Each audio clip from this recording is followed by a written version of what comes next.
Welcome everyone, and could you please take a seat so we could start?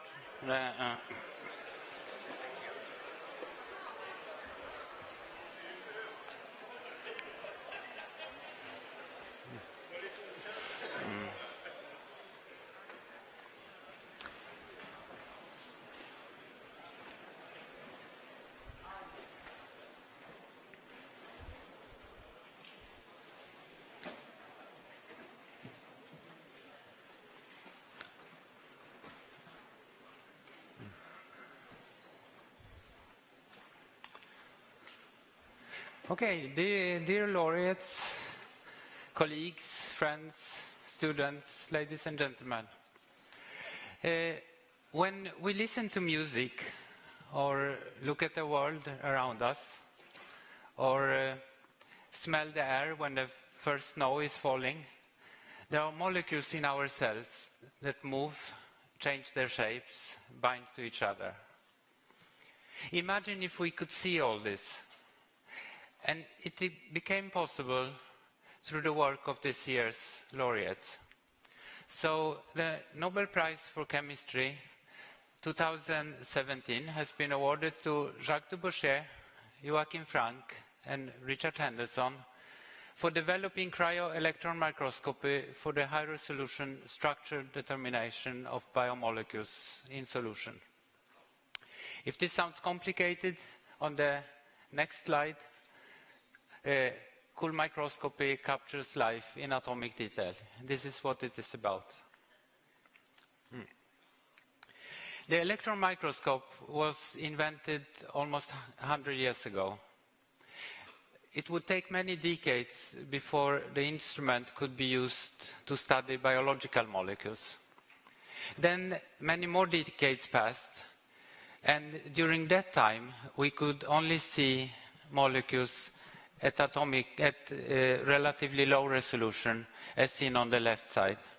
We could see the outer shapes, or blobs it was called, and that field was referred to as blobology by some people. Then in a relatively short time, the information content in the pictures was increased by a factor of 1,000, and we could see the atoms of the molecules. And this is where we are today.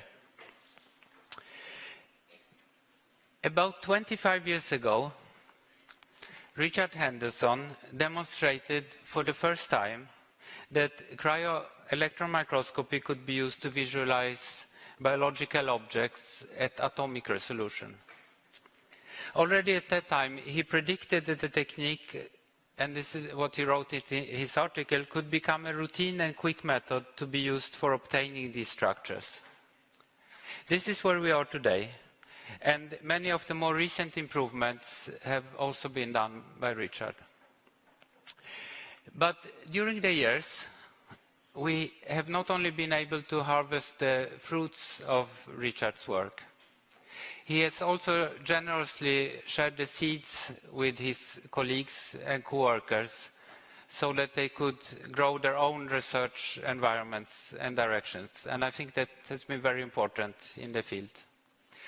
So now it's my privilege to introduce the first speaker, Richard Henderson. Please.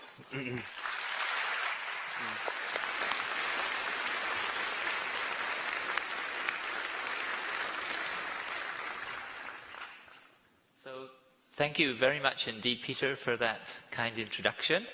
And of course, it's also a great honor to be selected by the Nobel Committee for Chemistry and the Royal Swedish Academy to share with Jacques and Joachim this year's 2017 Nobel Prize in Chemistry. But I wanted to begin by saying that the three of us are really representatives of what's now become quite a closely knit and well-organized field with a phenomenal growth rate. So I'd like to start by showing the first slide, which is from the first three-dimensional electron microscopy annual Gordon Conference that was organized in 1985 by the two people in the yellow circles, Nigel Unwin and Hua Chu. And so they had the idea this field was going to grow and inaugurated this meeting, which is now held every year.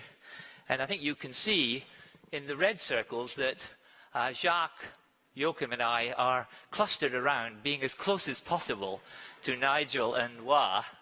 But there are other people in the, and this is about 100 people where the field was starting.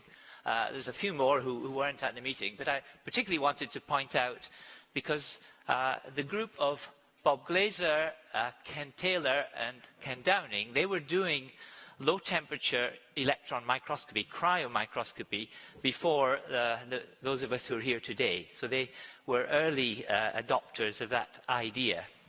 And then, because I'm the first speaker, I wanted to show also a kind of overview of, so that you know what is electron cryomicroscopy, which we call cryo-EM for short. And it comes in many different flavors, because once you have a good electron cryomicroscope, you can put all sorts of different specimens into it. And this slide sort of summarizes a variety of the things that have been studied and have been quite informative. So on the left is a field of view showing amorphous ice with ribosomes embedded in it. This is single particles without symmetry, and this is from work that you'll hear more about from Joachim Frank, and this was their state of play in roughly the year 2000 from a review that Tim Baker and I wrote. So single particles without symmetry, single particles with symmetry. This is hepatitis B virus cores from Bettina Botcher's work in 1997. This was the first structure that went below nanometer, below 10 angstrom resolution. And then the third panel is helical arrangements of biomolecules. So this is the thin filaments in muscle decorated with subunits of myosin from the work of Ron Millikan. The blue is actin, the green is tropomyosin, and the different colors, pink, orange, and yellow, are the different domains of the myosin that's involved in muscle contractility. This is relatively low resolution. All of these are fairly low resolution. But on the right is the 2D crystals that I'll talk about at the beginning of my own part of the talk. And this was the second high-resolution structure determined by cryo-EM, by Werner Kuhlbrandt, and with collaboration with Fujiyoshi in Japan in 1994, and shows a 2D crystal at higher resolution because the 2D crystals were easier to start with, which is how I'll start. So that is a range of specimens, giving you a kind of overview. The structures here are at about 6 times bigger magnification than the images at the top, but you can see.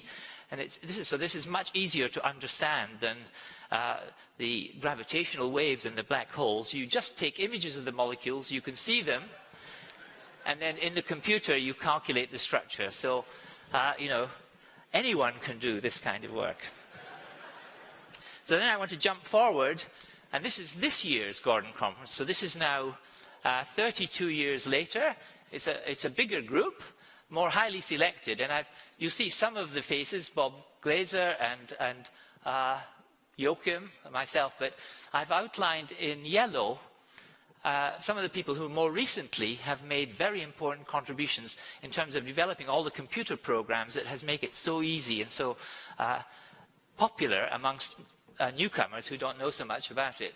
So Fred Sigworth was one of the original maximum likelihood, Charles Sherez, Nico Grigoriev, Marin Van Heel, who'd worked with Joachim at one point, and Carrazzo from Spain. And then 2 other people in the pale blue, Bridget Carricker and Helen Sable, who in the USA and in Europe have been very important in running courses and educating people, although they also did individual work in the past. So that gives you a little bit of an overview of the community and how the closely knit sort of brother and sisterhood of cryo-EM has adopted its own sort of culture and identity, and that's very important. And so we are only the tip of the iceberg, if you like, in this cryo area. And then to give you an idea of where we are now, this is the growth in the depositions of high-resolution atomic coordinates in the protein data bank, which traditionally had only coordinates deposited from X-ray crystallography and nuclear magnetic resonance spectroscopy. And you see, back in the 1990s and so on, there were invisible numbers of structures. But in the last 5 years, there's been a great growth, and it looks like this year we'll end up with about 700 new structures deposited in this protein data bank, more maps. And we then have we have the Gordon conferences. There's a 3D EM mailing list, which didn't exist until 1995, started by Ross Smith. But when that first Gordon conference started, we were probably about 100 or 150 people. Now there are 3,000 people who subscribe to that mailing list. So that gives you an idea of the field and the importance of the community. So now I'd just like to, I'm going to do 3 things in this talk. So tell you how I got involved in being converted by meeting Nigel Unwin from an X-ray crystallographer to an electron microscopy enthusiast, and then how we worked together to get a low-resolution structure of a membrane protein Bacteriodopsin, then a high-resolution structure, and then how our own efforts switched from being electron crystallography into single-particle EM, and which has been the methodology that's made the method really popular. So going back now to about, in my case, 1971 or 72, I heard a talk by Walter Stikenius in San Francisco. This is the first time he talked about it. He had, in a bacterium, halobacteria, these membrane areas, you see striations. These are little two-dimensional crystals, 1 molecule thick. And with backing and support from Don Engelman and Tom Stites at Yale, we phoned up Stikenius and got some samples of these bacteria, grew them up, and then purified these membranes. And each one of these is a little single crystal, maybe 100 molecules or 200 across, so 20 or 30,000 of these identical protein molecules in this 2D crystal.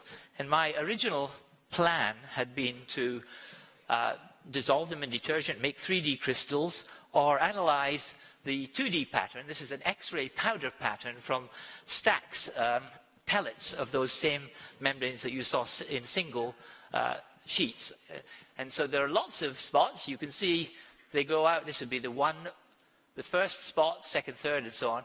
And this is about 7 angstrom resolution. They're all very strong, but you can see them all going out, and you can index them right the way out to 3 or 4 angstrom resolution. So that showed that these 2D crystals were really highly ordered and very suitable for structural analysis. And at that point, I had the great good fortune to meet Nigel Unwin, who had been giving a talk about electron microscopy using negative stain. But in that talk, it was clear he was thinking about how the images would also contain inside the stain the images of the proteins that were being encased in it. So we worked together for 2 or 3 years, doing on these little patches, that would be one of these crystals, electron diffraction, and these spots are the diffraction spots from the lattice of molecules in the crystal, and images that could then be analyzed either in the computer or by optical diffraction to give you the amplitudes and phases of the Fourier components that describe the distribution of matter in the crystals. And when we only saw the spots, and we had numbers, we wrote them on a sheet of paper, and then to our great delight, when we submitted these amplitudes and phases to the computer, and then went down to the big computer in Cambridge University, we got this map, which was surprisingly informative and very beautiful, we thought.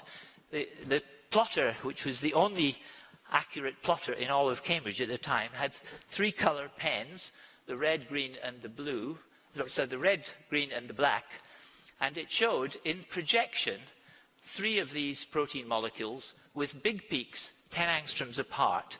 And we'd already suspected from the X-ray pattern that there were alpha helices. This is the Pauling-Corey alpha helix from the model building that they did in the 1950s, and which had been discovered in myoglobin and hemoglobin. But here we now have these alpha helices pointing towards us in a top view of the membrane. So then we continued, tilted the specimens and went into 3D, got these 3D maps that are plotted on sheets of perspex with hand-drawn. The computer plotter couldn't do plotting on perspex sheets, so these had to be hand-drawn from computer plots, and then looking at it sideways, we built this balsa wood model in 3D, which showed that not only the 4 alpha helices that could be seen end-on in the projection, but with slight tilts, there were 7 transmembrane helices. And this was the first real strong and hard knowledge about the structure of membrane proteins. 1975, we were at that point stuck in terms of knowing that the crystals were better ordered, but not knowing how to proceed. And then we tried various things, but in the interim, Hartmut Mickel, who had been also working on bacteriopsin, managed to crystallize another membrane protein. So in the end, the first high-resolution membrane structure was the reaction centers that Hartmut Mickel and his colleagues from Martinsried were given the Chemistry Nobel Prize in 1988, which was before we managed to do any better with this. So then we went on and tried to go from 7 angstroms to a higher resolution where you could see the chemistry, the amino acids and the side chains, and that needed a couple of things. It needed higher resolution electron diffraction patterns, and all the work I've shown you up to now was done with specimens at room temperature, where the water that normally surrounds the protein, the membranes, had been replaced by a sugar solution, by glucose. But now we had cold stages in Cambridge that we could take electron diffraction patterns on film initially, and this one was later with the development of electronic detectors. But our microscopes in Cambridge were not capable of doing high-resolution imaging of cryo specimens. And what encouraged us was this paper from Hua-Chu, the same person who chaired the very first cryo-EM, 3D-EM Gordon conference. He had worked with Fritz Zemlin in Berlin, who had a very high-performance prototype microscope that had been made by the Siemens company, liquid helium lens, a liquid helium stage, and he took pictures of this two-dimensional, slightly thin 3D crystal of protoxin, a structure that we still don't know to this day, but he showed images of crystals with diffraction spots from the images that went beyond 4 angstroms to 3.9, just the resolution that we were looking for. So this and the existence of the electron diffraction patterns with cryo convinced us that we should make a major effort then to get into high-resolution electron cryomicroscopy with the idea of determining the structure of this membrane protein. But in doing that, we did try other things for many years. And so on this slide, in red is what worked, and in these other 3 panels are other ideas that we tried. So Tom Seska, David Agard, and Joyce Baldwin tried. This was our idea to bring the methods of X-ray crystallography into electron crystallography, but they just weren't powerful enough. The heavy atoms don't scatter as much in electrons and so on. This was the idea of using heavy atom derivatives. We found the heavy atoms, but the phasing power was not enough. We tried model building. We knew where the helices were, so in principle you could search for the location. Wasn't powerful enough. And we tried molecular replacement with more than 1 crystal form. It worked slightly, but again not powerful enough. What worked in the end was to take images, just like you saw for protoxin from Hua-Chu's work in Berlin, and then also we began actually with a 1-week trip to Jacques Dubochet's lab, who was in EMBL at that time, and he'll tell you about this later. And Jean Le Paul worked for a week on a really very difficult to use microscope, I think, which they dismantled after. But we did get 1 image, the very first high-resolution image, which then gave us further encouragement. And then visiting Berlin, this was 1984, 1985, following in Hua-Chu's footsteps, we went to Berlin. Fritz Zemlin, Eric Beckmann worked for many years, 5 or 6 years, taking images, making the microscope better. And then in parallel, Bob Glaser, who had been visiting us, persuaded Ken Downing also to take pictures. So in the end, we had contributions from 3 different labs, and we also tried in Cambridge, but we never got images as good as these. These were all prototype, non-commercial, not available. And of course, after it worked, we then tried to put pressure on the microscope manufacturers to develop the commercial versions, which is what we now use. In parallel with the practical problem of getting really good high-resolution images, there were a number of technical things that I won't go into, but particularly finding out that beam tilt was one of the critical problems that we hadn't realized, and now figuring out a way in tilted specimens to correct for the different height, the different defocus. But after doing that, we ended up with improved maps. So eventually, from 1975 to 15 years worth of various problems, I don't think it cost nearly so much as the gravity wave project. But we went from, this is the same map I showed you with the balsa wood model, 7 angstrom resolution in 1975, slightly better by molecular replacement. These features turned out to be real, although we weren't sure at the time. And then the first 50 images gave us a map with better resolved features, and eventually with about 70, we got a map where you can see key features sticking out from the alpha helices, and at higher magnification they looked like this. And when we then tried to interpret that map using the amino acid sequence from Ovchinnikov and Karana's lab, which by then had been determined by biochemistry, we found that you could interpret the map and see phenylalanine, tyrosine, tryptophan, another tyrosine, and then the retinal, the color of the membranes, they were purple. We could see all of these structures and built a complete atomic model of the Bacterops, and that was about 1990. And it was the first high-resolution structure where you could use electron microscopy to determine the structures. So then we went on and did other work. In the early 1990s, Niko Grigoriev refined the structure. Sriram came, we did lots of kinetics, trapping intermediates, and so on. But at that time, I also got involved in a review for an X-ray microscope and ended up writing a review comparing the radiation damage from neutrons, X-rays, and electrons. And I then became completely convinced that the EM method was definitely the way to go and had an enormous untapped potential. So we switched our effort from working on electron crystallography with crystals, you still have to make crystals, whether it's in 2D or 3D, to working on single particles and trying to assist the method in going from the relatively low resolution to try to go to a higher resolution. And of course, in this respect, and Jacques will tell you about this in due course, Jacques' group at EMBL had been exploring the behavior of water when you froze it, and they had a variety of gravity-driven or elastic band-driven freezing apparatuses.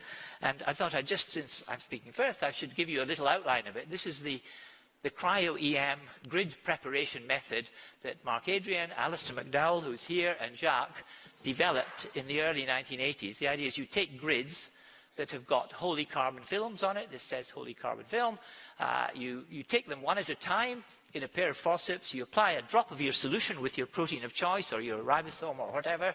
You blot it on a piece of filter paper, and then you plunge it 1 or 2 meters per second into liquid ethane, which was Alistair's idea. Occasionally, when we were working on Bacterops, we also flashed it with light. But when you did that, you get images, beautiful images, where you see the amorphous ice. This was a specimen that Richard Parham gave us. Peter Rosenthal made the specimen. Vinoth Kumar took this image quite recently with the new detectors. You can see the particles, you can see their orientation. It's clear, without doing any further computation, that it's really powerful. And then this is the very first hepatitis B virus core work that came from Tony Crowther's group, done by Bettina Botcher. And Nikolai Kiselev had brought from Riga in Latvia a specimen early on in 1994, and using older microscopes, not such bright sources, not very coherent, they got a first 30 angstrom resolution cryo-EM structure in 1994. And then we bought a 200 higher voltage field emission gun, brighter source microscope, which Bettina used with specimens that Sam Wynne had made in Tony's computer program, and they got this then first structure from single particle work to go below 10 angstroms. We called it sub-nanometer structure. And of course now, we're now 20 years further on. This was a recent paper published from Hong Cho's group at UCLA. Higher voltage, brighter microscope, much more stable, but still all of these are pictures taken on film. and they got a 3.5 angstrom resolution structure. You can see these are alpha helices, a bundle of 4 alpha helices. You can see the side chains and so on. So the microscopes, due to pressure from the academic researchers, but response by the microscope countries, produced much better data. So then the thing that's kicked the field off in the last few years, these new detectors came in. Previously we were using film. There are 3 companies that now make detectors. They're now better than this. They're now up here. This would be a perfect detector at the top. Using these detectors, I'm going to show you just 2 structures. One of them is beta-galactosidase, which I think was the structure that Peter had in his introductory slide. This is a half a megadalton structure. It's the LAC-Z, the very first operon discovered in the early stages of understanding gene expression. And we had adopted this in 1997 when Sriram Subramanian and Jacqueline Milne were there learning and deciding to get into cryo-EM. And this was the first, we didn't believe this structure in 2005, low resolution. This was the first time we believed it. This was done on film. And we had, by then, we had new analytical methods, tilt pairs and so on, that proved that this was correct. But as soon as the new detectors came in here, we had higher resolution. And then with new programs such as Rely On from Shared, the same data gave us much higher resolution. You could resolve then the strands of the polypeptide in the beta sheets. And then Sriram, who had by then an independent group at NIH, worked much harder on this, turned the magnification up, collected better data, and has now a 2.2 angstrom data structure. And I believe now this is now better than 2 angstroms from subsequent work. And then a second one I wanted to show you is mitochondrial complex 1, which again, Nico Grigoriev had worked on back in the late 1990s with film and got to about 20 angstrom resolution. Recently,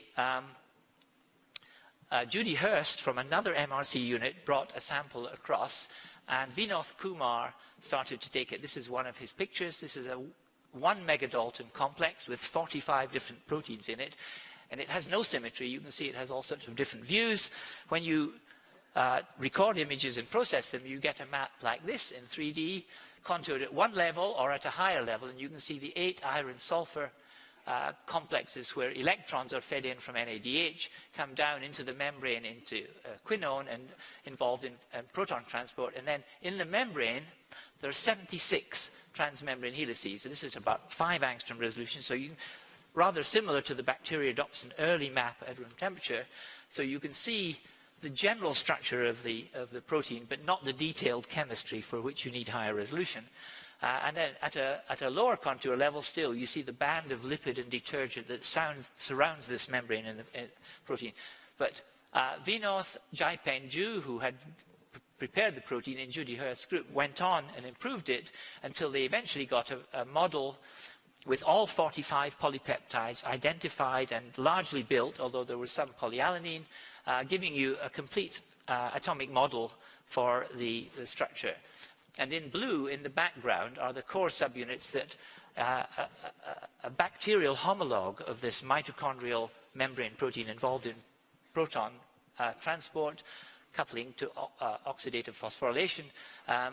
The blue is a bacterial homologue that Leo Sassinov's group had determined earlier by X-ray crystallography.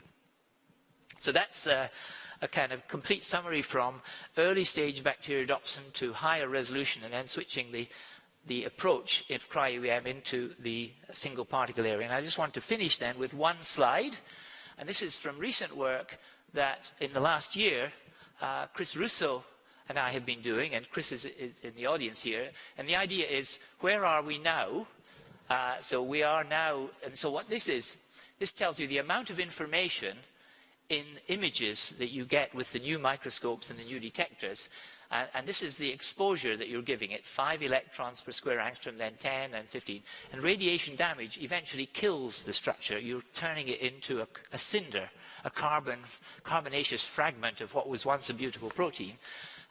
So this is what we observe when we analyze the data. But what we know we ought to observe if all the remaining problems that exist, which are not nearly so profound as the problems in getting gravitational waves to go forward. the red is where we're hoping to be, and then there are a number of factors that explain, we think, why we don't do as well as we should in theory.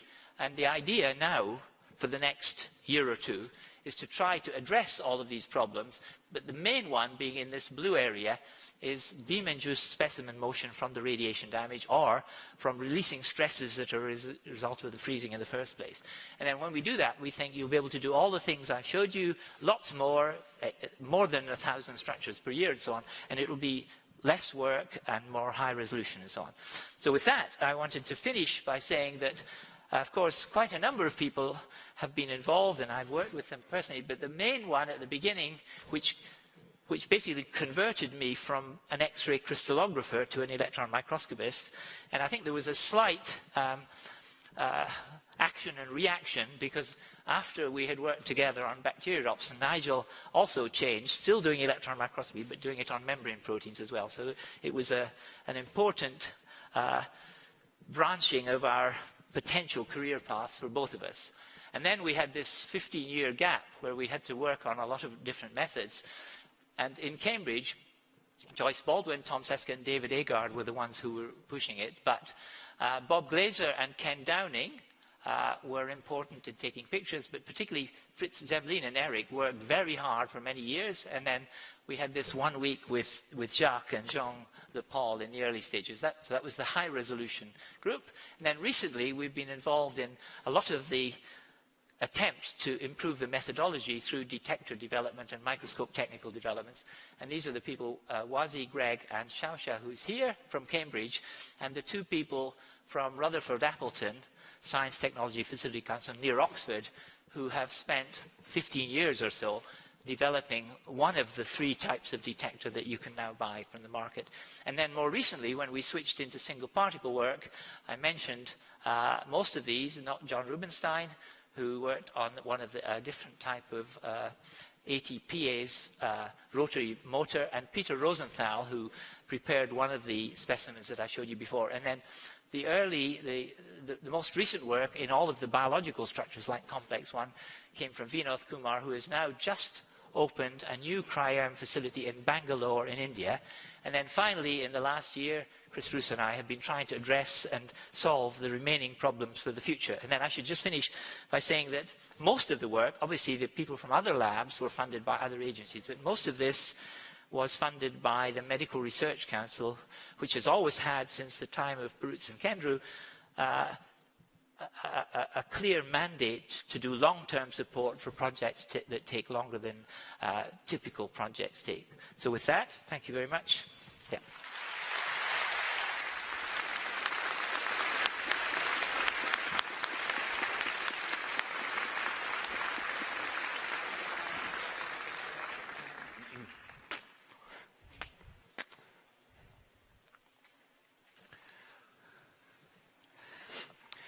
We are composed of 70% water.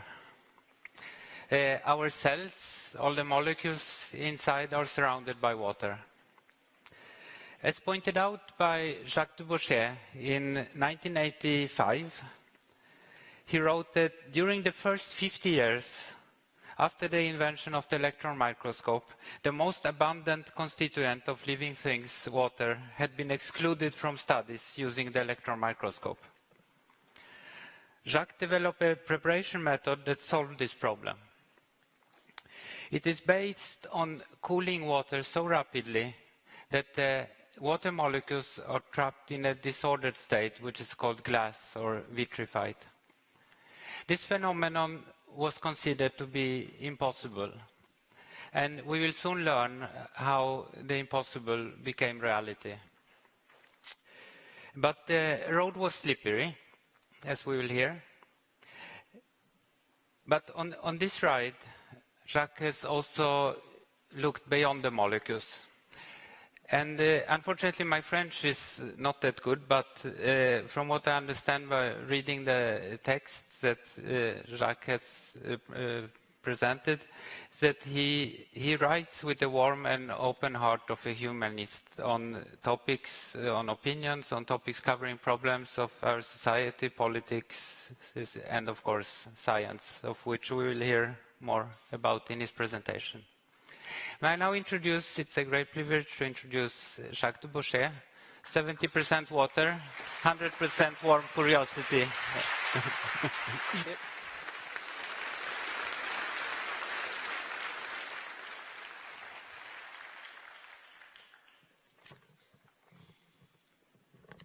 Well, in this very special moment, I am overwhelmed with gratitude.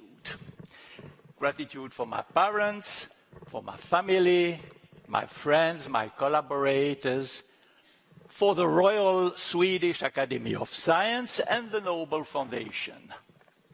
This can be well understood. But I want to address a special thanks to those two persons.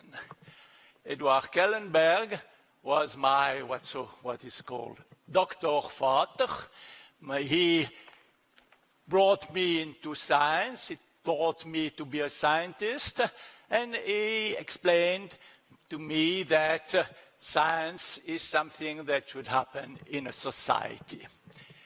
Sir John Kendrew was the first general director of EMBL, and he gave me this tremendous chance to work on this quite strange project of dealing with water in the electron microscope.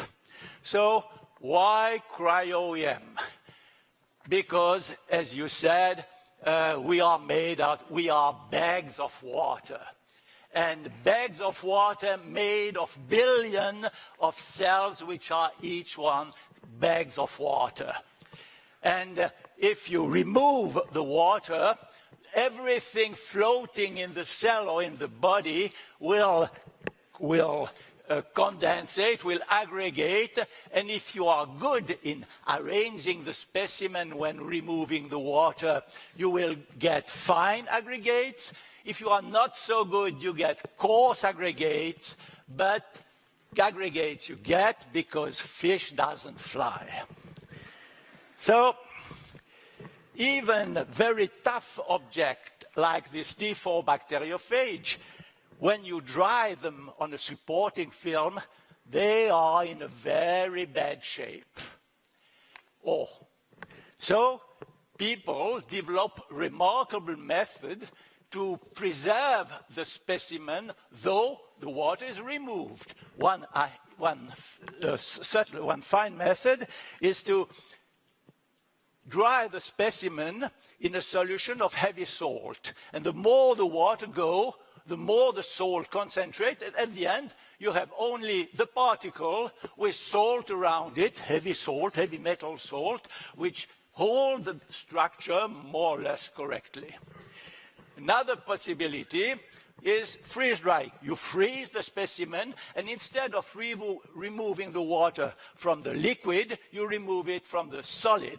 And it has great advantage, but if you look carefully, the head of this poor bacteriophage doesn't look very healthy. So at that time, my hero is still my hero, is Nigel Unwin. And we were working in very parallel direction, each one trying all kind of tricks to have a better preservation of the specimen. He had a funny idea. He thought instead of drying the specimen in heavy metal salt is not healthy, he dried them in sugar, because sugar is much better for the material. And he joined his force, as you know, with this guy, with Richard, and together they got this remarkable result, 1975, voila, marking history. Another person was very important. I moved too much. Huh? Oh, keep my glasses on. Yes, you have already heard all that. Bob Glaser, perhaps you should stay here. Bob Glaser, during my PhD and so, I did a lot of work just following his steps. But the most impressive message I got from him was this photograph. And these are bacteria quite broken with all kind of substructure of the bacteria. But what is special, we were working with this kind of thing with all our trick for trying to better preserve the specimen in sugar or in any other thing. But here, he had it in ice, in frozen ice. We see the marks of the ice, but it's beautifully preserved. And having seen that, I thought, oh, this is better than anything I've seen before, and this is the future. So 2 years later, I was invited to be group leader at EMBL by John Kendrew with this project, how to deal with water in cryo-electron microscopy. So there is a problem, though. Frozen water is ice, and ice is not liquid water. And it's as bad for a biological specimen to be in ice than to be without water. But we were trying all kinds of tricks. This is our high technology device, and it goes like that. We were trying many, many things, but this is one of the things.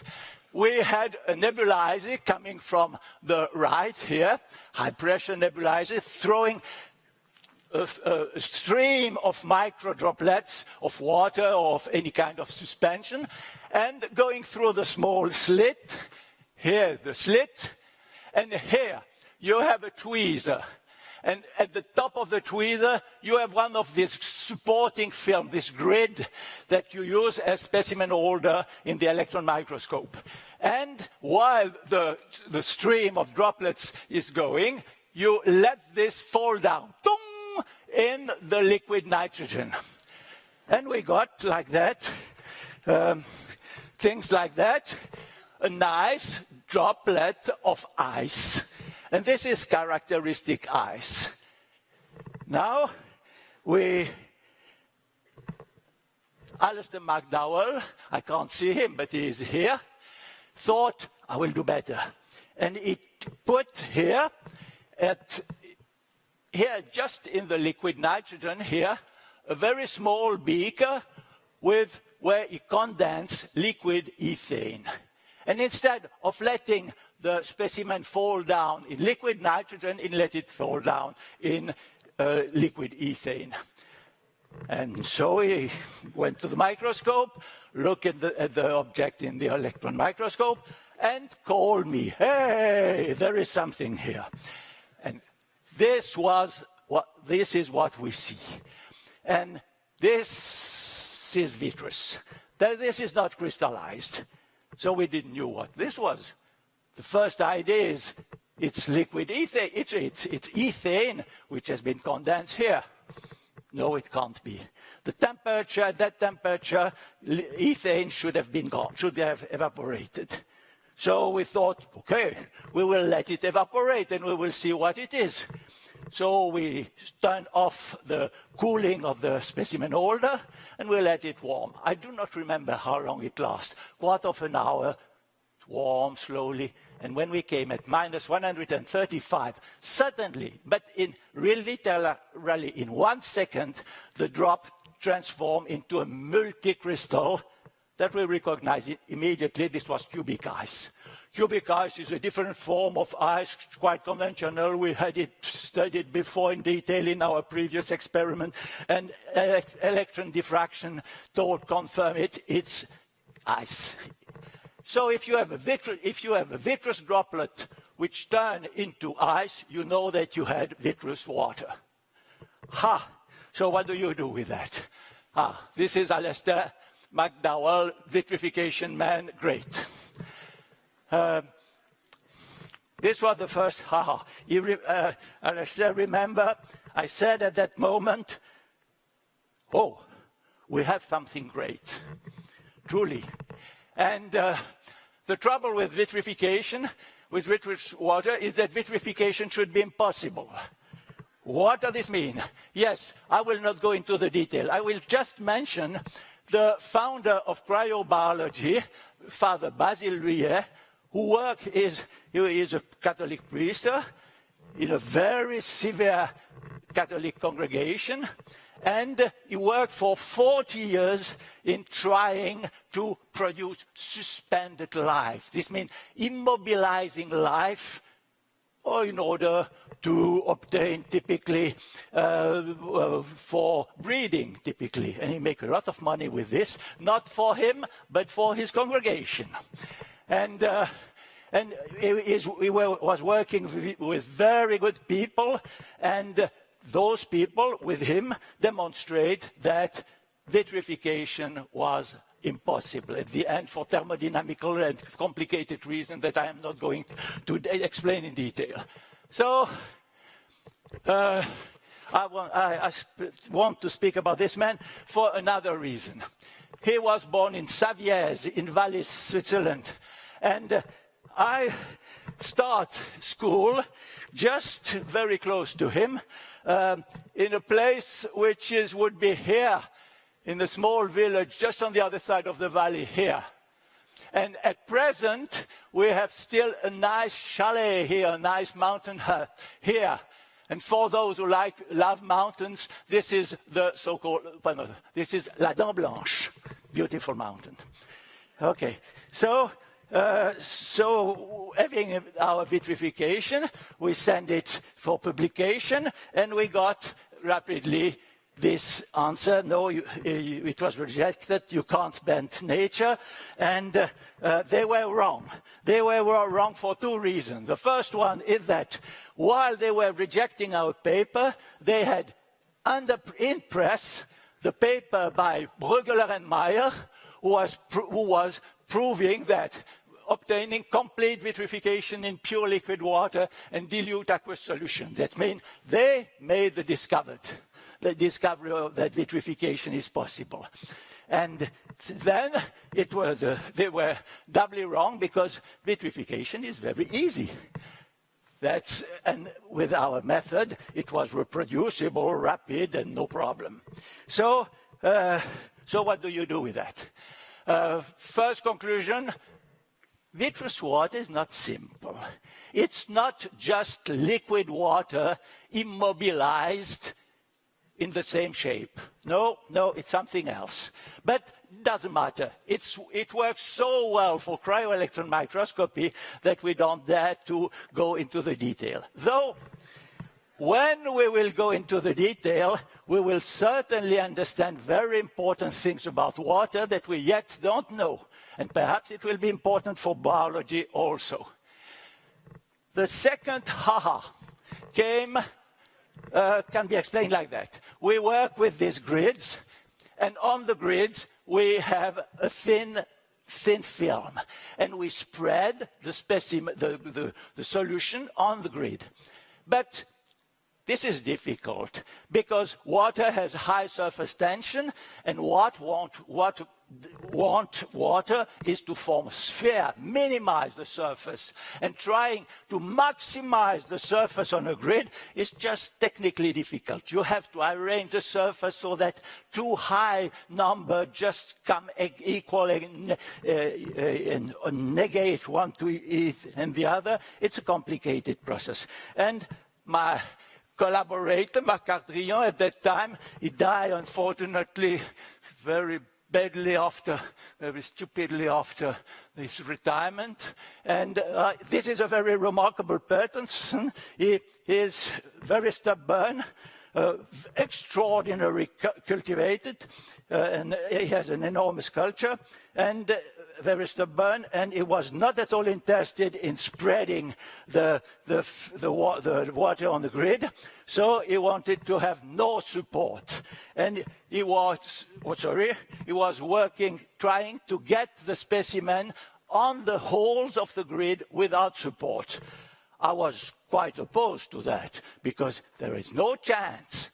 But because I knew the physics, but he got that. And it turns out that it was not so, it was quite easy, very easy in fact, and this is a typical example. On the whole of the grid, which is 20 micrometer broad. He gets this a tenth of micrometer thick layer spreading over the whole grid. So the film is 200 times thinner than broad. Technically, in terms of energy, it's quite strange, but it works well. Later, we understood why there are interesting energy and thermodynamic reasons which explain all that, but at that time we were not aware of that. So the method, and now comes the most difficult part of the seminar. Voila, hop. This is how it should go. So you have a grid on a tweezer. You have a beaker with liquid nitrogen. You have liquid ethane and tac, hop, c'est loupé. We try again.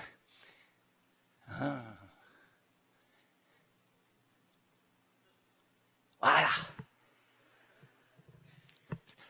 Before you came with the blotting paper, as you explained, in 1 second the grid, the liquid disappear in the, oh Lord, yes, the water disappear goes in the blotting paper, but the last tenth of a micron takes another second to go away, and you have time to let the grid fall down and the sample get vitrified. This was 1984. This was rapidly published. With the general director of EMBL was a new person, and he was not Leonard Philipson, and he was not very happy with those physicists working with water.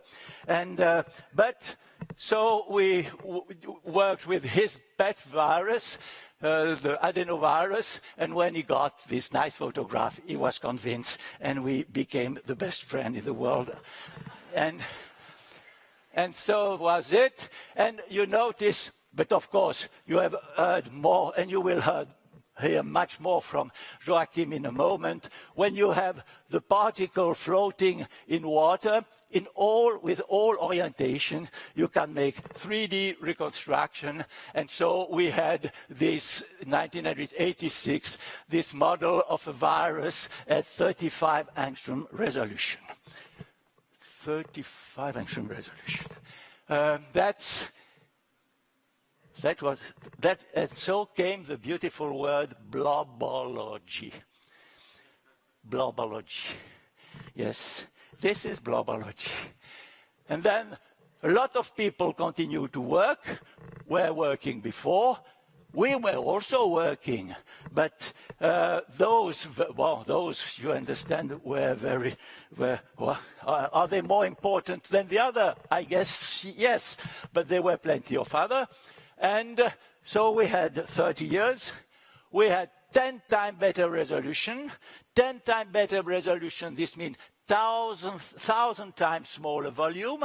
This means 1,000 times more density of information. And this is not a small achievement.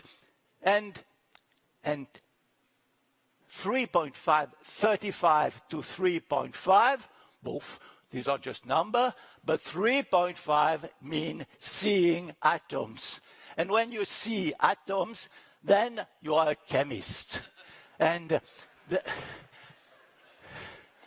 therefore, you have, from cryo-EM, all the power of chemistry, which means that you see how filaments aggregate together, how the brain becomes senile, perhaps, because of that. You say, perhaps you will see how you will find a drug which will prevent them to aggregate. Perhaps, now I come to the end and to my reading. Now, perhaps we will understand how to do medicine with that. There are plenty of people who are interested with results there. And science will continue. It will take time to explore the brain. We may understand how we think perhaps conscience will emerge. this is knowledge without limit. Oops. Voilà. Yes, but knowledge has its consequence. Knowledge makes what our lives are. When the year we discovered, we published the thin-film vitrification method, I got my first personal computer. Now 1 billion of people is sitting in front of a computer screen for most part of their day, and communication between people is fundamentally changed. The father of my grandfather was living in scarcity. He was never sure to be able to bring home the minimal required for a decent life for his family. We are now submerged with excess, and the world climate is getting rugged. And the glacier just above our mountain hut is collapsing. We have a problem. Science sans conscience n'est que ruine de l'âme. This is not very new. Rabelais, 500 years ago. But now it's getting very actual and very urgent.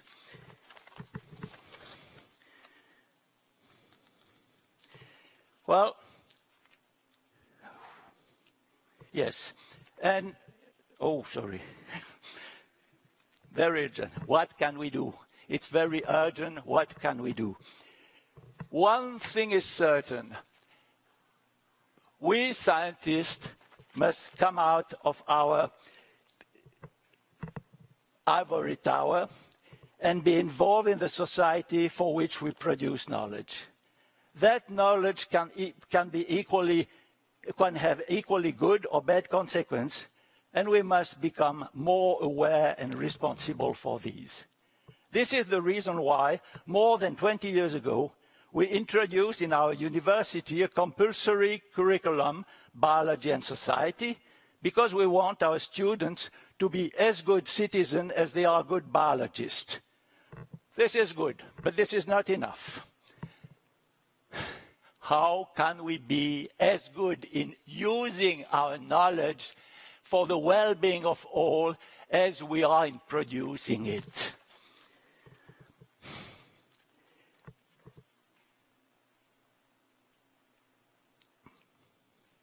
I don't know.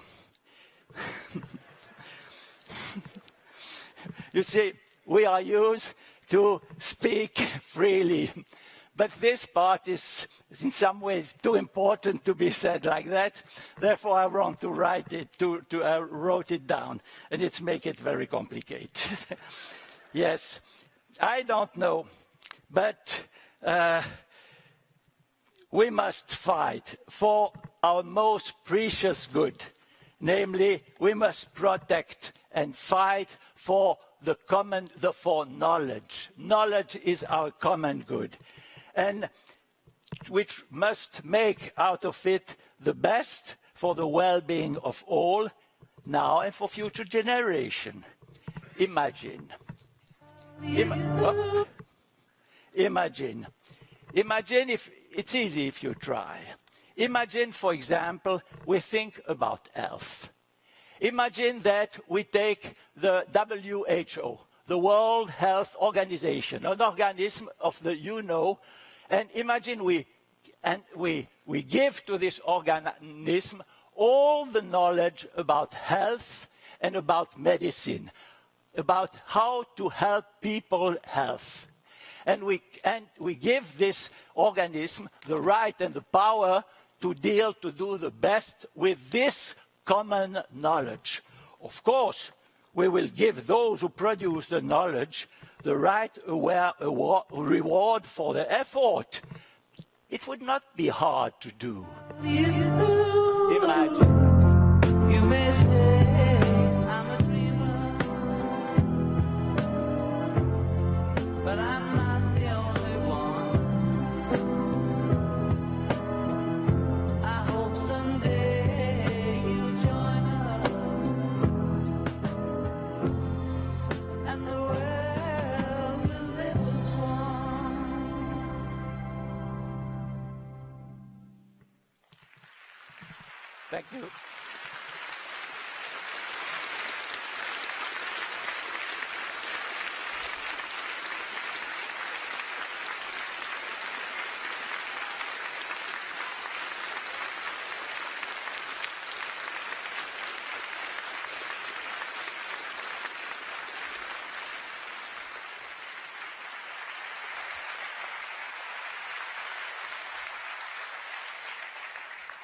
Thank you, Jacques, for leaving us with these important thoughts.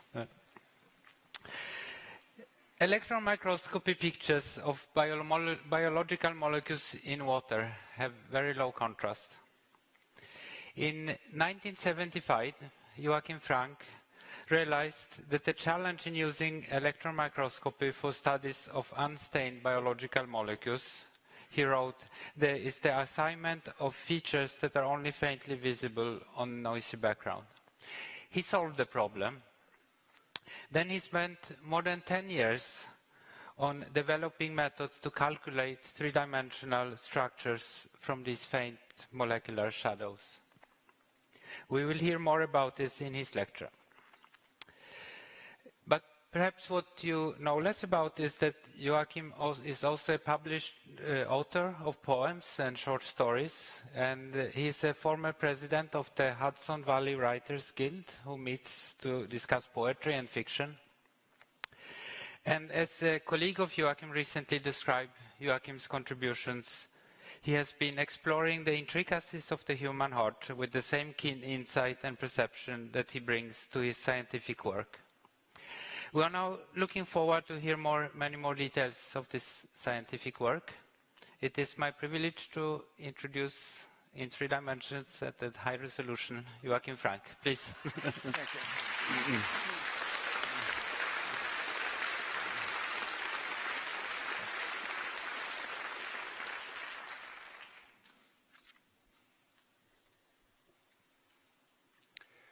Members of the Academy, distinguished guests, ladies and gentlemen, allow me to speak about science rather than the human heart.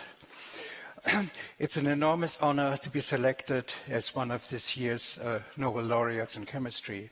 I would like to thank the Royal Swedish Academy of Sciences for bestowing the Nobel Prize on me, along with my co-laureates Richard Henderson and Jacques Dubochet. The thought of being considered a peer of Ernest Rutherford, Marie Curie, and Linus Pauling is truly daunting. I developed an interest in electron microscopy when I worked with Ernst Kinder on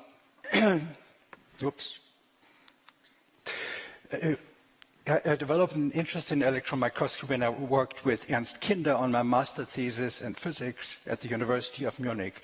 My thesis had something to do with backscattering of electrons. In 1943, working with the electron microscope, he had studied butterfly wings, which, as he realized, gained their brilliant colors from interference of light on gratings formed by tiny scales arranged in regular order. I signed on to a graduate project with Walter Hoppe at the Max Planck Institute in Munich, an X-ray crystallographer who had developed an interest in electron microscopy as a means to study biomolecules. He viewed the electron microscope as just a diffractometer that, unlike the one employed in X-ray crystallography, could record not just amplitudes of diffracted electrons, but their phases as well. This was just a fancy way of saying electron microscopes were able to form images. For the beginning years from 1930s to the 1950s, the contributions of electron microscopy to biology were confined mainly to the investigation of tissue.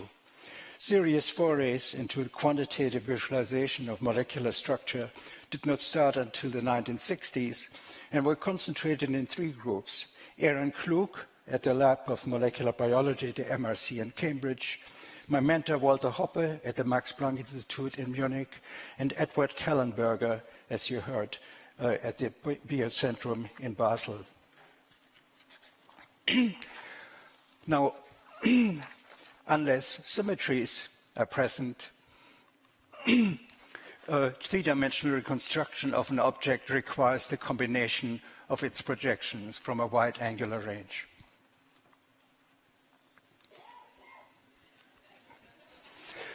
First pioneering achievements in molecular structure research with the electron microscope were the three-dimensional reconstruction of the bacteriophage tail with helical symmetry in 1968 by de Roussier and Krug, and the first reconstruction of an icosahedral virus in 1970 by Tony Crowther in the same lab.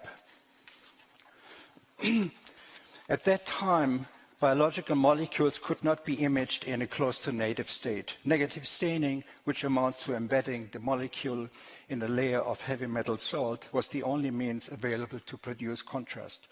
On the other hand, biological molecules are quite fragile, and it was known that maintenance of their integrity would require a fully hydrated environment. When I started my work as a graduate student under Walter Hoppe, I was exposed to discussions in small workshops in the Tyrol Alps, co-organized by Walter Hoppe and Max Perutz in Alpbach, and once in Hirschegg. These were the first meetings that brought together protein crystallographers and people working in electron microscopy. The many problems faced in attempting to image biological molecules in the electron microscope were discussed at a workshop organized by Edward Kellenberg and Geis in the Swiss Alps in 1973. The state of the art at the time was reflected in the title of a proceedings paper, since high resolution was equated with any results better than 30 angstroms. Paramount at the meeting was the search for a method that would keep the molecule fully hydrated while exposed to the electron beam. Following pioneering studies by Bob Glaser in 1971, just at the time I visited his lab as a Harkness Fellow, radiation damage was recognized as a major obstacle in the strive toward higher resolution.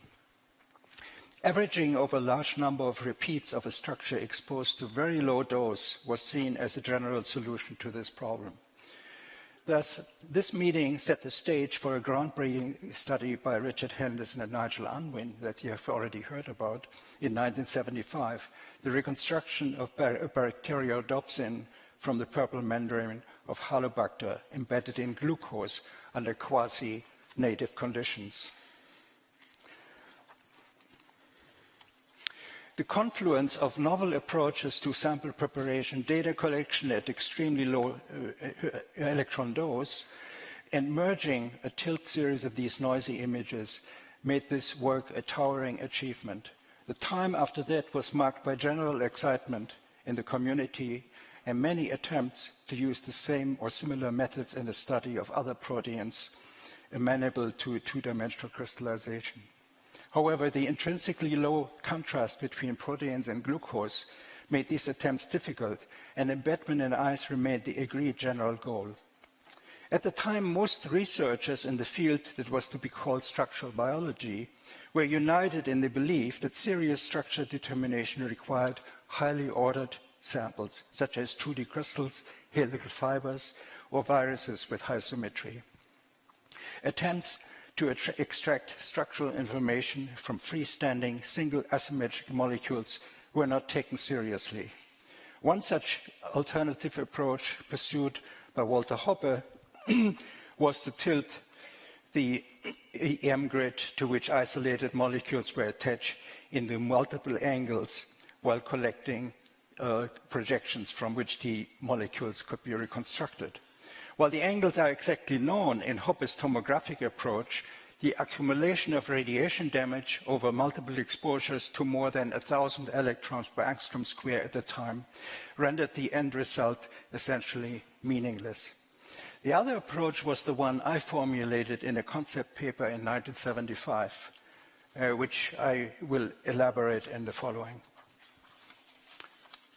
So this approach takes advantage of the fact that biological molecules purified from cell extract and suspended in solution typically exist in thousands or even millions of copies, that is, separate realizations of the same structure. Hence, if a grid to which such a sample has been applied is put into the electron microscope, a large number of projection images of the same molecules lying in random orientations are encountered. The important point is that instead of collecting multiple images from one molecule by tilting it in the electron microscope, one merely has to take a snapshot of multiple copies of that molecule with a very small radiation dose. The advantage in the latter case is, of course, that the 3D image obtained relates to a molecule that has seen only one single low exposure and has remained practically undamaged. The terms single particle averaging and single particle reconstruction, which were later coined, refer to the fact that the molecules in the sample are freestanding and not attached to one another as in a crystal.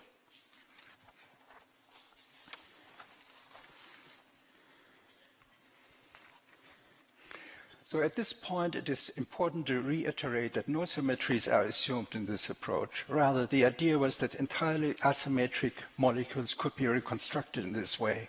Symmetries obviously simplify the problem, as in that case, the image contains multiple projections of the repeating unit in different known orientations, allowing data from different molecules to be readily merged. Now, simple as the concept sounds, the realization of single particle reconstruction required several problems to be solved, all in the area of image processing. First, is it feasible at all to align noisy molecule images with one another with sufficient accuracy? Second, how do we estimate the resolution of a reconstruction obtained by combining all images? Third, how do we sort molecule images by appearance related to view angle and conformation? Fourth, how do we find the viewing angles of projections a posteriori? Fifth, how do we reconstruct molecules, a molecule from projections at randomly spaced view angles? So it was in the nature of these problems and their novelty that progress was slow and piecewise, one step at a time. During the work on my PhD thesis, which was 1968 through 1970, I had already explored the use of cross-correlation function for aligning electron micrographs. I discovered that two successive images of the same area of carbon could be aligned with a precision of better than 3 angstroms. Actually, the process of 2D alignment is a bit more complicated since molecules picked from the micrograph differ both in shift and rotation. The solution I found to determine both relative rotation angles and shift simultaneously makes use of the fact that the autocorrelation function of a molecule is shift invariant. It does not depend on its position within the image frame. Then working with Owen Sexton at the old Cavendish lab in the group headed by Vernon Coslet, I was able to show that alignment via cross-correlation would be accurate enough for the purpose of aligning noisy images of single molecules if the dose exceeded a certain level, which depended on the molecule size and contrast against the background. Using the ribosome as an example, it became clear from the formula we obtained that single particle approach to structural research was indeed feasible for molecules of sufficient size.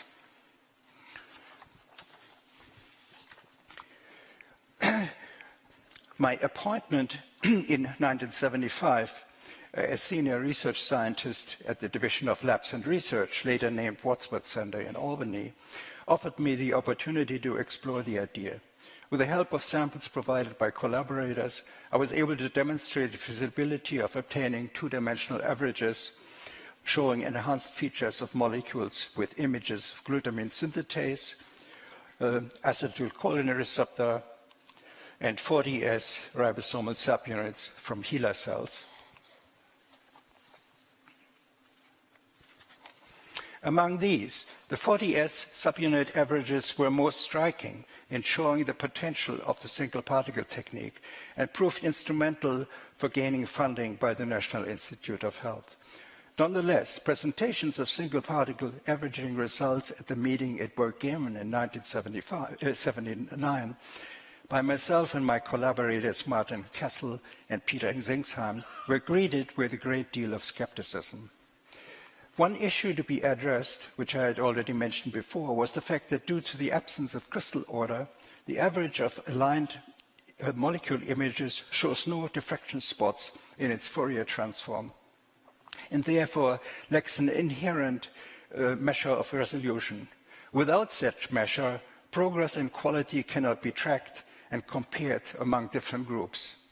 Following an earlier study during my dissertation on the effects of drift on electron micrograph, I realized that signal bandwidth is reflected by the extent of reproducible information in Fourier space. This extent of reproducible information is apparent from Young's fringes that show up in the optical diffraction pattern when two successive micrographs of the same specimen field are superposed with a slight shift applied. How can this idea be translated into a computational procedure? Reproducibility can be quantified by dividing the data randomly in half, then comparing the Fourier transforms of half averages over rings in Fourier space. Resolution is then defined as the ring radius where a measure of comparison, for instance, the phase residual or R factor or cross-correlation, passes a critical threshold. The same measures computed over shells would later prove important in estimated resolution of 3D reconstructions as well. These first studies of image averaging immediately brought up the problem of heterogeneity. Only those molecule images could be combined in an average if they originated from molecules of identical structure and showed the same view. At that time, one of Ernst von Bruggen's students, Marine van Heel, visited my lab with images of Limulus polyphemus hemocyanin, which is an oligomer with a distinct architecture producing multiple preferred views when negatively stained and imaged in the electron microscope. These images therefore presented a perfect example of heterogeneity. The solution to this problem came from the insight that images, once aligned with one another, may be regarded as vectors in a space of n dimensions, where n is the number of pixels. Groups of images that are similar will show up as clusters of vectors in that high-dimensional space. Equivalent problems of finding clusters in high-dimensional space were encountered in many fields of science and gave rise to multivariate statistical analysis, a procedure which determines a compact, low-dimensional subspace tailored to the problem. With the help of Jean-Pierre Breteaudier, a Wadsworth Center scientist working in laboratory medicine, we were able to use a program meant to sort blood samples to sort images instead. Application to hemocyanin proved a great success. Early on, as I set out on this new approach to recovering structure, it became also clear to me that in order to make systematic progress in the development of algorithms and computer programs with ever-changing and expanding goals required a workbench with a large set of tools. To this end, I developed a modular image processing system called SPIDER, which made it possible to design complex programs from pre-coded building blocks using a simple script language. For example, the command WI would invoke a routine for extracting a rectangular portion of an image, and AC would compute the autocorrelation of an image. All programs were coded in Fortran, the most advanced language at the time. Most of the initial programming was done by a student of computer science and one undergraduate. The script language of SPIDER then became literally the lingua franca in my lab, and as the suite was disseminated to other labs within a growing community of users. I attribute the idea underlying the SPIDER system and its modular design to my stay at a Jet Propulsion Laboratory in 1970 under the Harkness Fellowship. During this one-year visit, I learned to write program modules that interfaced with VICAR, the image processing system in use by NASA since 1966 for analyzing images from planetary missions, such as the unmanned Jupiter flyby mission.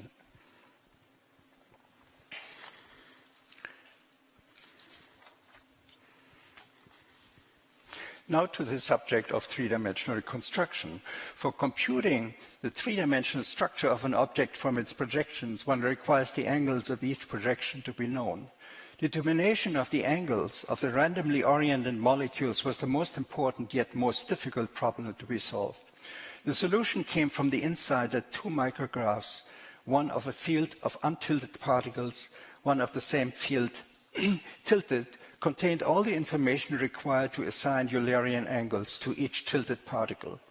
In this geometry, the angles of the tilted particle projections lie on a cone with random azimuths, giving rise later to the term random conical reconstruction.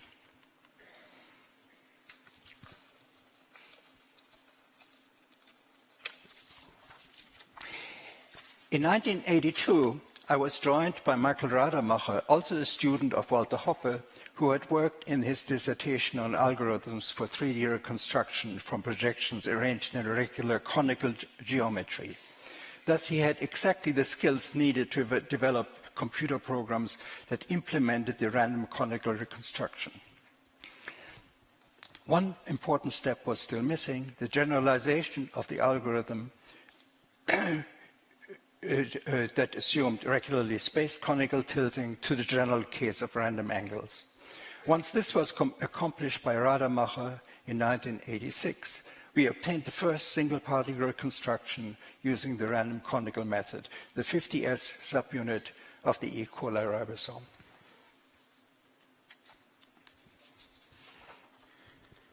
This reconstruction was limited in quality by two factors. One was the missing cone of information in the three-dimensional Fourier transform, a source of unidirectional artifacts in the three-dimensional density map, and the other were the artifacts due to the preparation of the sample by air drying with negative stain. Both were readily overcome at the time. Within a short period, the missing cone problem was solved by merging data sets obtained with 3 or more different zero-degree views, and the preparation of the sample with negative staining was replaced by cryo-embedding in vitreous ice, following the spectacular success of Jacques Dubochet's vitrification method in the application to viruses in 1984. Yet another important problem affecting the quality of all reconstructions from EM data is the distortion of information by contrast transfer function, or CTF, caused by the lens aberrations of the electron microscope. This problem and its effect on the reconstructed density maps was eventually overcome by my group and by others through merging data obtained with different defocus settings using a Wiener filter algorithm.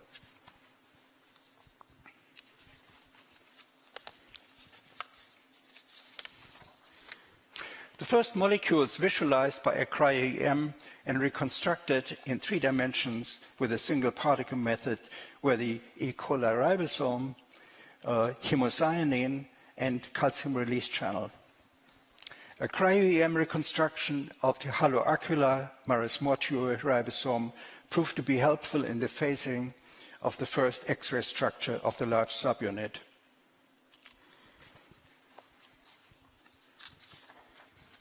All final reconstructions benefit from an iterative angular refinement that starts out with the first rough reconstruction. In any project dealing with a molecule whose structure is unknown, it is practical to distinguish between two phases, a bootstrap phase and a refinement phase. In the bootstrap phase, a first rough reconstruction is obtained either by the random conical method or by an alternative method developed by Marie van Heel and others, in which common lines in Fourier space are employed. In the refinement phase, an existing reconstruction is used to generate a library of even space projections with which the experimental projections are compared to assign refined angles to them for the next round of reconstruction. Now I would like to show a few examples for how the new technology, well before it's reached the present state of perfection, gave us important insights into pivotal processes of translation by the ribosome. In the late 90s, one of my postdocs, Rajendra Agrawal prepared a sample containing elongation factor G bound to the ribosome as it catalyzes translocation of mRNA and tRNAs. Comparison of the cryo-EM reconstruction with that of the unbound ribosome showed a dramatic change. The small subunit had rotated by almost 10 degrees. This finding provided first clues on the mechanism of mRNA-tRNA translocation in this important molecular machine. In 2002, another postdoc, Michael Walle,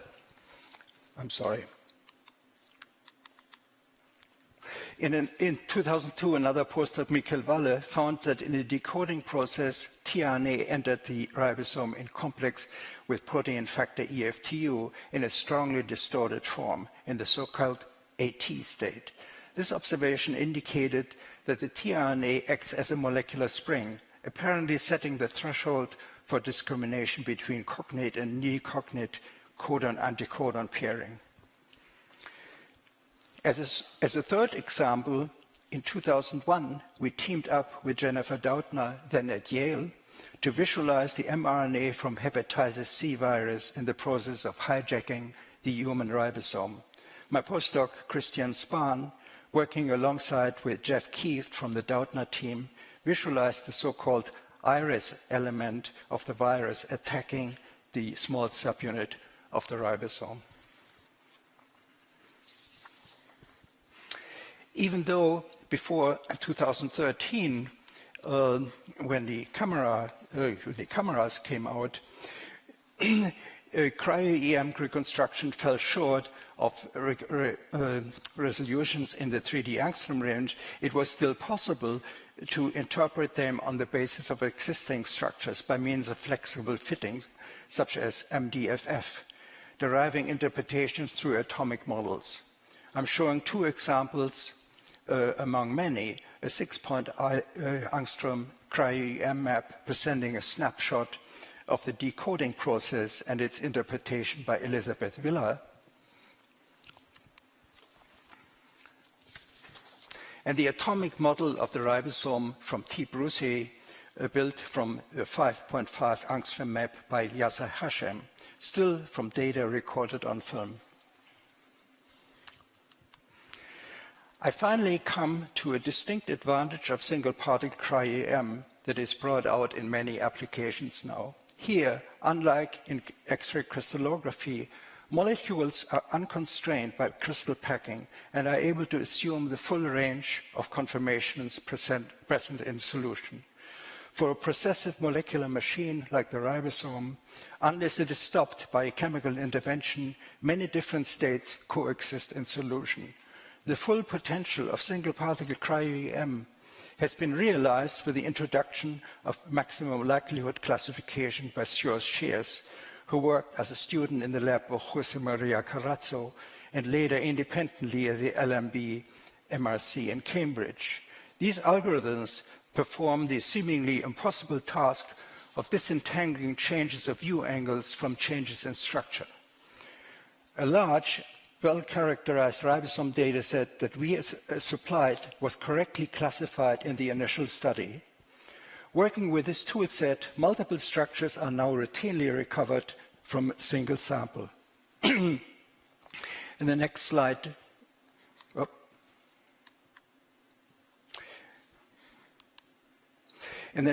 shown, I show two examples. Several states of the translation elongation cycle are fished out from images of ribosome purified from a cell extract of Plasmodium falciparum, the malaria parasite. The second example on the right is another study by my group where part of the elongation cycle is visualized in an example containing a mutant of elongation factor G. Literally, cryo-EM is now able to tell us a story from a single sample, showing how the molecule changes its shape and binds smaller molecules as it performs its work. Ultimately, even the recovery of a continuum of structures reflecting the states of a molecule at work and the mapping of the free energy landscape are no longer a distant goal.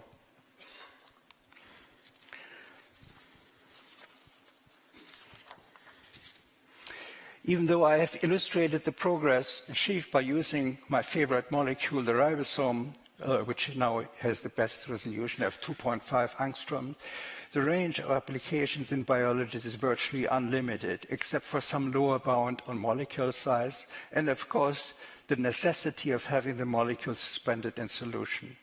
My own recent collaborations with the groups of Andrew Marks, Wayne Hendrickson, Alexander Sobolewski, and Filippo Mancia demonstrate the gain in knowledge achievable now for membrane-bound channels and receptors. To conclude this account of a 40-year journey, I must confess that even though I was always a firm believer in the technique I dreamt up many years ago, I never thought it would see it and come to fruition in this spectacular way, let alone that it would earn me a share of the highest prize coveted by scientists all over the world. It has been a truly fantastic journey overall. The knowledge that human medicine as a whole stands to benefit from the new technology is ultimately the best reward.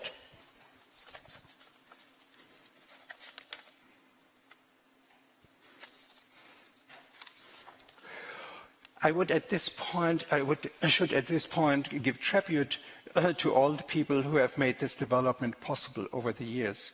It goes without saying that without the pivotal contributions by my co-laureates Jacques Dubochet and Richard Henderson, the field would not have developed and prospered in this way. My thanks go to many students, postdocs, and collaborators who shared my vision and put in so much hard work to make it all happen. Bob Grasucci has been with my group for more than 30 years in management and support of instruments with ever-increasing complexity. My very special thanks goes to my wife, Carol Saginaw, who has steadily supported me for close to 40 years and never lost faith in me, and my family and friends who have cheered me on at every turn. Much of the early developments of the technique took place at the Wadsworth Center in Albany, which provided a sheltered, supportive environment with generous funding by the state of New York, particularly in the starting phase. In my expression of gratitude to the Wadsworth Center, I would like to single out Carmen Mandela, who supported me throughout those years as a colleague, collaborator, and friend. My affiliation with the Department of Biomedical Science at the University at Albany since '85 allowed me to foster academic interactions with SUNY faculty at large.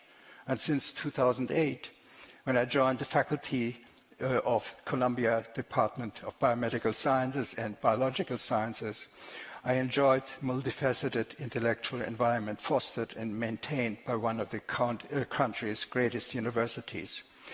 My work has been generously supported by the National Institute of General Medical Sciences of NIH, almost without interruption since 1981. Funding for 2 inspiring sabbatical stays in England and Germany was provided respectively by the Fogarty Foundation and the Humboldt Foundation. I received sizable awards from the National Science Foundation for several instrument purchases, and support by the Howard Hughes Medical Institute for almost 20 years has allowed me to build up a state-of-the-art, professionally supported cryo-EM facility, first at the Wadsworth Center and later at Columbia University. Thank you.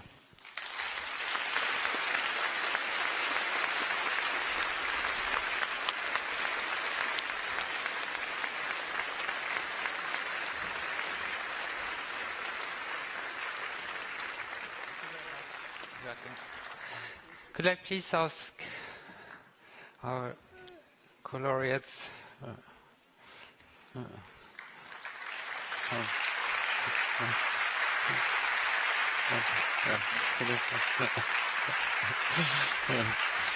Thank you very much.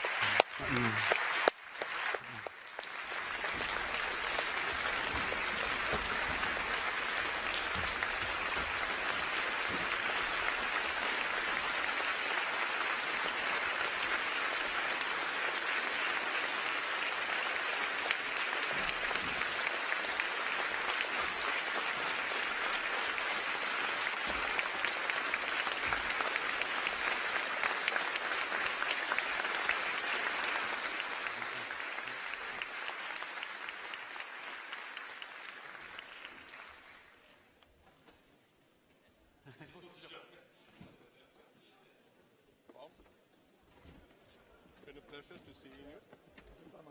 Thank you very much. Yeah.